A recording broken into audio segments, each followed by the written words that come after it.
राधे राधे। कैसे हैं आप लोग? सुबह सुबह आप सभी को सुप्रभात, यानी कि अंग्रेजी में गुड मॉर्निंग। और उसके पहले गुड मॉर्निंग सुनाई चल गया होगा, और उसके पहले राधे राधे बोले हैं तो सुनाई न गया है। बोलिए राधे राधे। देखते हैं, हम लोग सुबह का सुबह साइंस का पॉइंट लेकर आते हैं। देखते हैं आज क्या पॉइंट है। कुंज बिहारी जीएस एकेडमी में आपका स्वागत है। अब यहाँ जो है देखिए, कुंज बिहारी जीएस एकेडमी कौन स्तनधारी नहीं है। यह क्वेश्चन है कि कौन स्तनधारी नहीं है, यानी कि स्तनधारी के विषय में हम लोग को समझना है। और यह क्वेश्चन को समझना बड़ी बात नहीं है, इसके विषय में डिटेल्स नॉलेज प्राप्त करना बड़ी बात है, ताकि आपका क्वेश्चन आने वाला जो एग्ज़ाम है, रेलवे है, एसएससी है, बिहार पुलिस है, ये सब एग्ज़ाम में जो है आपका क्वेश्चन जो है नहीं छूटे। कैसे से यहाँ जो है देखिए, आपका प्रश्न जो है से यहाँ ध्यान से समझिएगा। क्या क्वेश्चन है कि स्तनधारी कौन नहीं है। तो यहाँ जो है देखिए, चमगादड़ स्तनधारी है, डॉल्फिन स्तनधारी है, ब्लू व्हेल स्तनधारी है, शार्क स्तनधारी नहीं है। इसका आंसर क्या हो जाएगा? डी। तो जब शार्क स्तनधारी नहीं है तो शार्क क्या है, सबसे पहले इसको क्लियर करो। शार्क क्या है? तो शार्क जो है एक मछली है।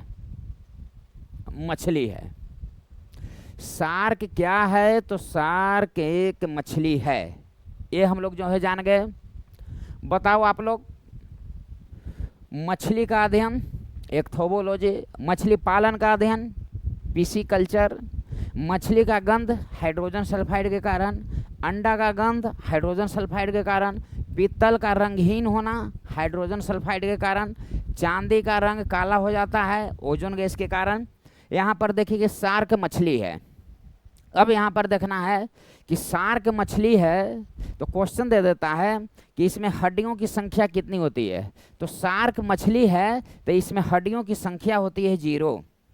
शार्क मछली है तो इसमें हड्डियों की संख्या जो होती है से 0 होती है। शार्क मछली को डॉग फिश कहा जाता है। डॉग फिश मछली है, स्टार फिश, जेली फिश मछली नहीं है। ये आप जान गए शार्क के विषय में। शार्क के विषय में ये आप जो है जान गए। अब यहां ध्यान से जो है समझिए,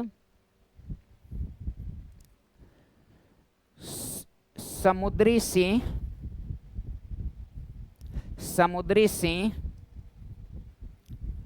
समुद्री गाय और समुद्री घोड़ा,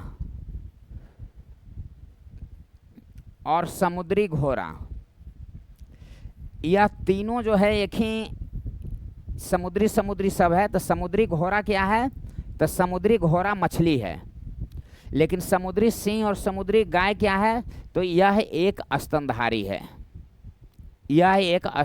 है। इसको माइंड में रख लेंगे। समुद्री सिंह और समुद्री गाय स्तनधारी है, लेकिन समुद्री घोड़ा मछली है। शार्क क्या है? मछली है। हड्डियों की संख्या कितनी होती है? तो 0। डॉग फिश के नाम से किसको जाना जाता है? तो शार्क को जाना जाता है। अब यहाँ देखिए डॉल्फिन क्या है? तो डॉल्फिन जो है एक स्तनधारी है। डॉल्फिन। राष्ट्रीय जलीय जीव कौन है? तो राष्ट्रीय जलीय जीव कौन है, किसे घोषित किया गया है? तो डॉल्फिन को। राष्ट्रीय जलीय जीव डॉल्फिन को घोषित किया गया है। तो कब घोषित किया गया है? तो 5 अक्टूबर 2009 को। 5 अक्टूबर 2009 को घोषित किया गया है। इसलिए 5 अक्टूबर को यह डॉल्फिन दिवस मनाई जाती है। आई बात समझ में? अब यहाँ पर ध्यान से जो है समझेंगे। ये तो हुई जो क्वेश्चन हुआ, इसको संक्षेप में जो है डिटेल्स दिए, और यह बहुत जो है लाभदायक साबित होगा। ब्लू व्हेल क्या है? तो स्तनधारी है, सबसे बड़ा जलीय स्तनधारी। यदि प्रश्न में लगा हुआ रहेगा कि सबसे बड़ा जलीय स्तनधारी, तो सबसे बड़ा जलीय स्तनधारी हो गया बुल्लू व्हेल। और यदि क्वेश्चन रहेगा कि सबसे बड़ा स्थलीय स्तनधारी, तब आंसर होगा क्या, हाथी, अफ्रीकन हाथी। सबसे बड़ा स्थलीय स्तनधारी एलिफेंट होगा, और जलीय जो है स्तनधारी हो जाएगा बुल्लू व्हेल। और यदि दोनों में मिला दिया जाए, यदि सिर्फ रहे कि सबसे बड़ा स्तनधारी कौन है, बुल्लू व्हेल और अफ्रीकन हाथी, तो बुल्लू व्हेल। अब यहाँ जो है देखिए क्वेश्चन को जो है समझिए। अब स्तनधारी से थोड़ा सा पॉइंट को हम लोग जो है समझते हैं। ये है आपका स्तनधारी,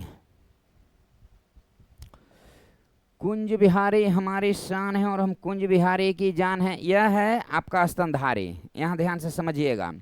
यह है आपका स्तनधारी, स्तनधारी, और इसको अंग्रेजी में बोलते हैं मैमल्स, इसको अंग्रेजी में बोलते हैं मैमल्स। अब यहाँ ध्यान से जो है समझिए, स्तनधारी को अंग्रेजी में मैमल्स कहा जाता है। तो आपका प्रश्न जो है पूछता है कि स्तनधारी का अध्ययन क्या कहलाता है, तो स्तनधारी का अध्ययन कहलाता है मैमोलॉजी, मैमोलॉजी। अरे भाई क्या हो जाता है ये, स्तनधारी का अध्ययन कहलाता है मैमोलॉजी। अब यहाँ ध्यान से समझिएगा कि स्तनियों का युग, स्तनियों का स्वर्ण युग, स्तनियों का स्वर्ण युग किसे कहा गया है, तो स्तनियों का स्वर्ण युग कहा गया है सीनोजोइक काल को, सीनोजोइक, सीनोजोइक काल को स्तनियों का स्वर्ण युग कहा गया है। स्तनियों का स्वर्ण युग सीनोजोइक काल को कहा गया है। अब स्तनधारी का अध्ययन क्या कहलाता है, तो मैमोलॉजी, यानी कि मैमल्स से बन गया मैमोलॉजी। अब स्तनियों का स्वर्ण युग कहा जाता है सीनोजोइक काल को। जो स्तनधारी होते हैं वह समतापी होते हैं, नियत तापी होते हैं, गर्म रुधिर वाले होते हैं, वार्म ब्लडेड होते हैं, गर्म रुधिर वाले होते हैं। इसका जो उत्सर्जन होता है, इसका जो उत्सर्जन होता है यह यूरिया के रूप में होता है, और अमीवा का उत्सर्जन अमोनिया के रूप में होता है, और स्तनधारी का उत्सर्जन यूरिया के रूप में होता है।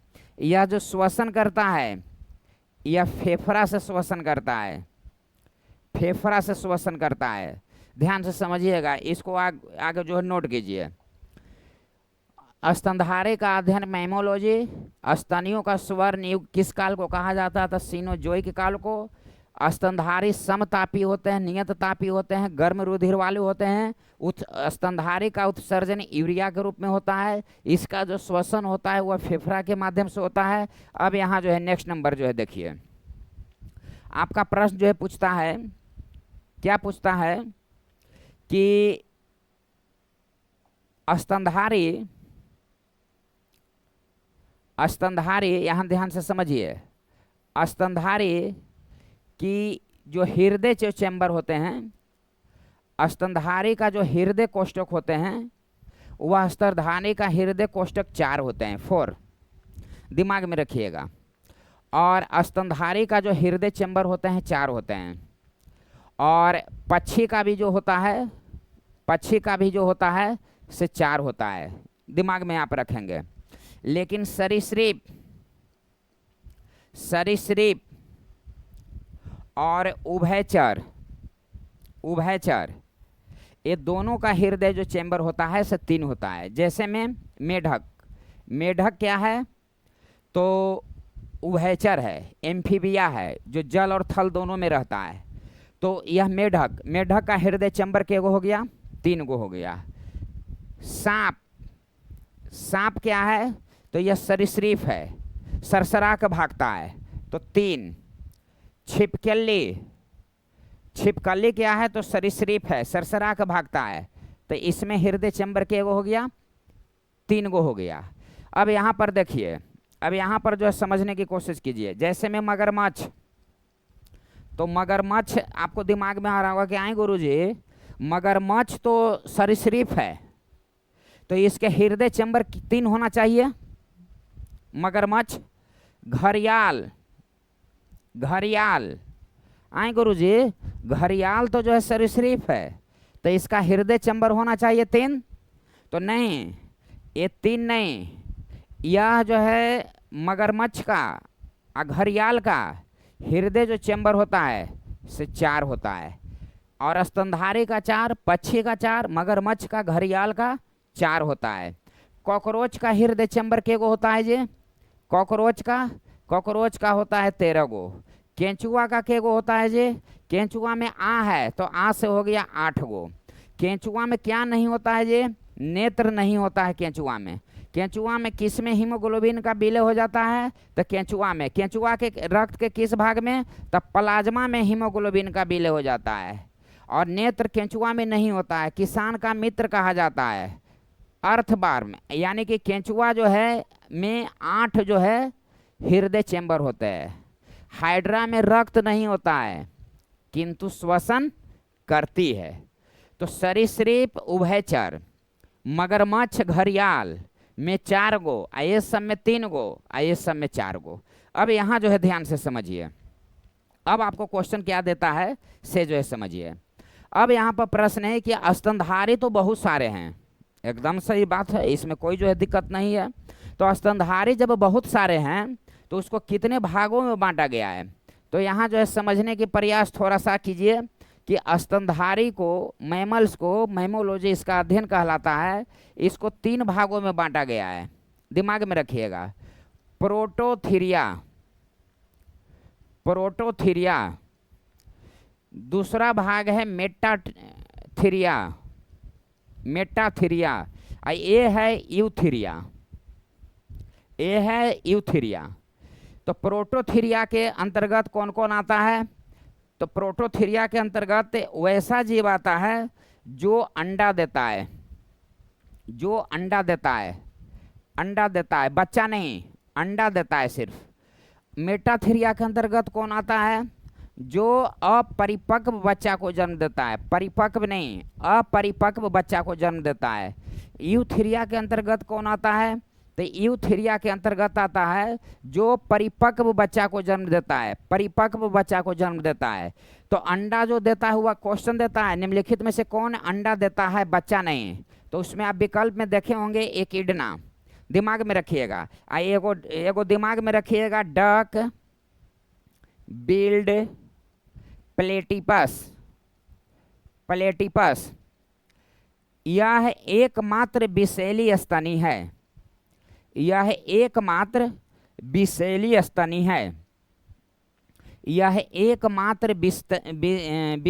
स्तनी है, डक बिल्ड प्लेटिपस। इसको कहा जाता है बतख चोंचा, इसको नाम है, दिमाग में रखिएगा। एकिडना को कहा जाता है चींटी खोर, इसको कहा जाता है। एकिडना को कहा जाता है चींटी खोर, और डक बिल्ड प्लेटिपस को कहा जाता है बतख चोंचा। बतख के जैसा इसका चोंच रहता है, बतख के जैसा चोंच है ना। और डक बिल्ड जो प्लेटिपस होता है यह एकमात्र विषैली स्तनी है। जितने भी स्तनधारी है उसमें से एकमात्र विषैली स्तनधारी जो है डक बिल्ड प्लेटिपस है, जिसे बतख चोंचा कहा जाता है। और एकिडना को चींटी खोर कहा जाता है। यहाँ पर देखिए, एकिडना में दांत नहीं होता है, इसको सबसे पहले दिमाग में रखिएगा कि एकिडना में दांत नहीं होता है। अ से एकिडना, तो अ से ऑस्ट्रेलिया। कंगारू और एकिडना ऑस्ट्रेलिया में पाई जाती है।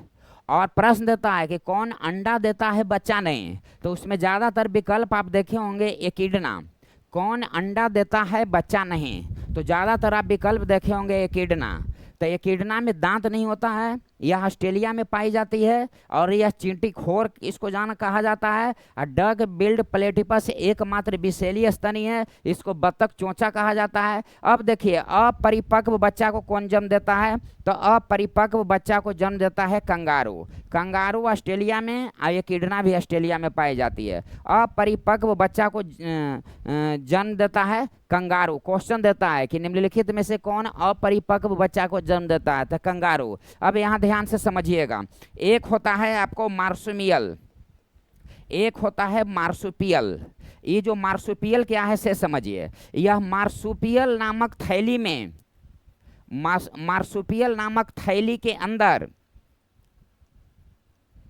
यह रहता है।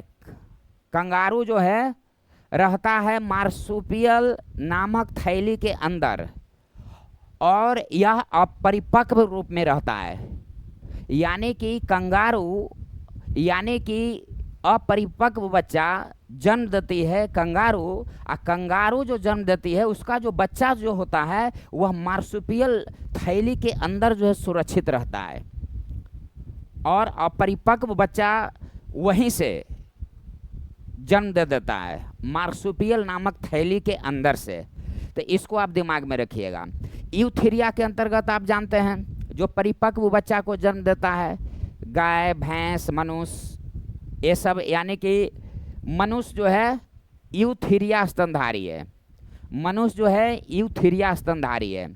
तब प्रोटोथीरिया, मेटाथीरिया, यूथेरिया, इतना आप जो है जान गए, और इसको आप नोट कर लीजिएगा। अब यहाँ जो है देखिए, जैसे कि आपको प्रश्न है कि सबसे बड़ा स्तनधारी, तो स्थलीय में हो जाएगा हाथी, सही बात है, और जलीय में हो जाएगा बुल्लू व्हेल, ये भी सही बात है। अब यहाँ ध्यान से समझिए कि हाथी जो हो गया सबसे बड़ा स्तनधारी, इसका गर्भकाल होता है 625 दिनों का। 625 दिनों का गर्भकाल होता है। गर्भ जो काल होता है, गर्भकाल जो होता है, गर्भकाल यह 625 दिनों का होता है। सबसे ज़्यादा गर्भकाल किसका है? तो एलिफेंट का। सबसे ज़्यादा गर्भकाल 625 दिनों का सबसे ज़्यादा गर्भकाल होता है। तो अब दिमाग में आ रहा होगा तो सबसे कम किसका होता है? तो जो सबसे छोटा स्तनधारी है, जैसे में छछूंदर, तो इसका होता है 7 दिनों का। 7 दिनों का, यानी कि सबसे कम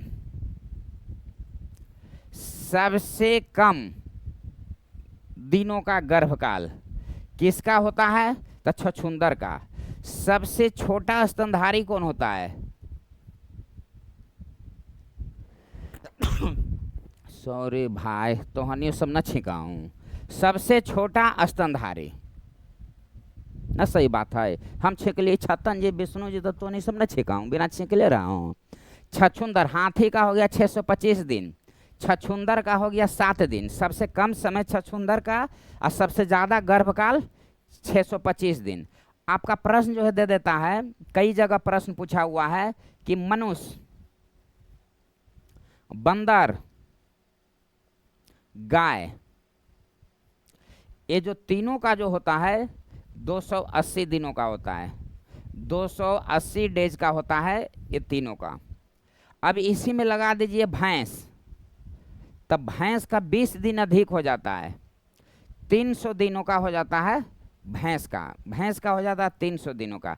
आइए, अब दिमाग में आ रहा होगा, छछूंदर बोले होंगे तो दिमाग में आ रहा होगा कि आइए छछूंदर के तो 7 दिन, और चूहा के जी, चूहा न बतैलूँ तो चूहा के 21 दिन, 21 दिनों का गर्भकाल होता है चूहा का, और छछूंदर का होता है 7 दिनों का गर्भकाल। अब मनुष्य, बंदर और गाय 280 डेज, अब भैंस का 300 डेज, अब हाथी का 625 दिन। सबसे ज़्यादा गर्भकाल हाथी का, सबसे कम होता है छछूंदर का। सबसे छोटा स्तनधारी है छछूंदर। मनुष्य, बंदर, गाय का 280 डेज, भैंस का 300 डेज, और चूहा का होता है 21 डेज होता है। आई बात समझ में?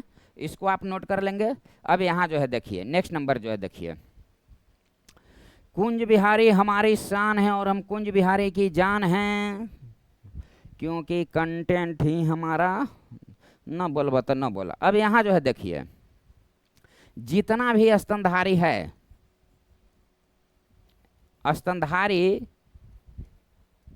के आरबीसी में केंद्रक नहीं पाया जाता है। केंद्रक नहीं पाया जाता है, ये तो आप जानते हैं, कोई दिक्कत नहीं है। लेकिन कौन ऐसा स्तनधारी है, ऊंट एवं लामा, ऊंट एवं लामा दो ऐसा स्तनधारी है जिसके आरबीसी में केंद्रक पाया जाता है, जिसके आरबीसी में केंद्रक पाया जाता है। न सही बात है जी, स्तनधारी के आरबीसी में केंद्रक नहीं होता है, लेकिन ऊंट एवं लामा एक ऐसा स्तनधारी है जिसके आरबीसी में केंद्रक पाया जाता है। अब यहाँ ध्यान से समझिए, आरबीसी, डब्ल्यूबीसी और प्लेटलेटस, बीपी का मतलब ब्लड प्लेटलेटस यानी कि रक्त बिंबाणु यानी कि थ्रोम्बोसाइटस। तो ये तीनों में आरबीसी में यहाँ देखिए केंद्रक, यहाँ देखिए केंद्रक, यहाँ देखिए केंद्रक। तो आपको यह नहीं याद करना है कि ब्लड में केंद्रक नहीं होता है, दर्द मर देता है, ब्लड नहीं याद रखना है। आरबीसी में केंद्रक नहीं होता है, यहाँ देखो आरबीसी में केंद्रक नहीं होता है, बीपी में केंद्रक नहीं होता है, लेकिन डब्ल्यूबीसी में केंद्रक होता है। आई बात समझ में? आपका क्वेश्चन दे देगा कि रक्त के किस भाग में केंद्रक होती है या किस भाग में केंद्रक नहीं होती है। तो हम लोग रटले हैं लुसेंटवा में आरबीसी में केंद्रक नहीं होता है, लेकिन ऊंट एवं लामा दो ऐसा जीव है जिसके आरबीसी में मैया आरबीसी में केंद्रक नहीं होता स्तनधारी के आरबीसी में।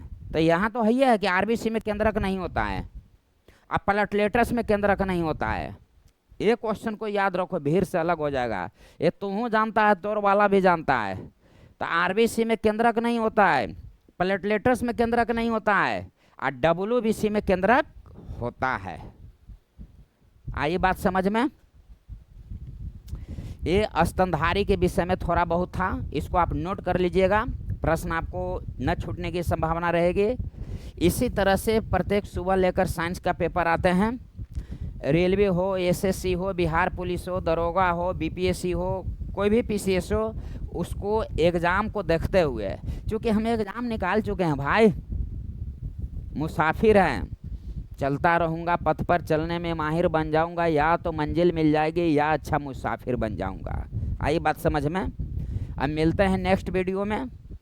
रिजल्ट बीपीएससी दरोगा में निकाल चुके हैं, एक अच्छा मुसाफिर हैं, इसलिए क्या पढ़ना है क्या, ये तो महत्वपूर्ण है, ये है कौन पॉइंट पढ़ना है उससे भी अधिक महत्वपूर्ण है। पढ़ना तो महत्वपूर्ण है, क्या पढ़ना है, कौन पॉइंट पढ़ना है, ये और अति महत्वपूर्ण है। ठीक, राधे राधे, खुश रहिए। Laughing is good exercise. हंसना मत भूलो, एक दिन बात करना छोड़ दो, लेकिन हंसना मत भूलो।